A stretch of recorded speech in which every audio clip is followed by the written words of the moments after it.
A meaningful trip for a group of high school students in our area. They just completed a week-long civil rights trip through the South. In tonight's WJZ Black History Month report, Tracy Leong spoke to several of them about their experience. During this 7-day trip, the high school students made 17 different stops visiting historic sites and museums and meeting with activists.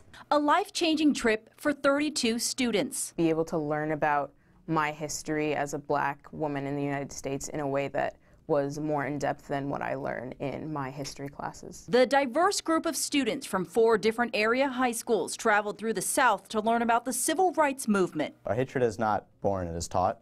So it's important that we kind of teach people love and remind people of the love that exists. I wanted young people to learn about a time in history when nonviolent protest affected change. The Park School of Baltimore Upper School Dean of Students Tracy Wright has been coordinating the trip for the past 15 years. Important for young people to know that they stand upon the shoulders of other people and that it is incumbent on them to make a difference. Among the stops, students visited the International Civil Rights Museum in Greensboro, North Carolina, to learn about the sit-in movement that took place 58 years ago on February 1st at Woolworth's lunch counter to end racial segregation, an experience that stood out for many of the students. Really showed me what it was like and how hard we had to fight and the things we had to endure just for things as what we see now as things so simple as integration. Create a better world for other people, so it reminded me that I can never just sit back and,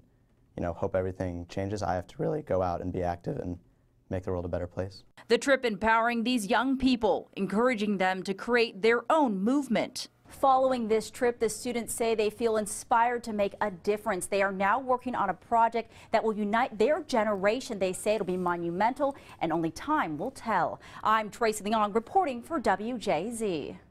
And to celebrate Black History Month, the Park School of Baltimore will host a series of assembly discussions throughout February. Boy, great trip. And the Park School also sent kids, if you remember, to the Antarctic to study climate change. Great education.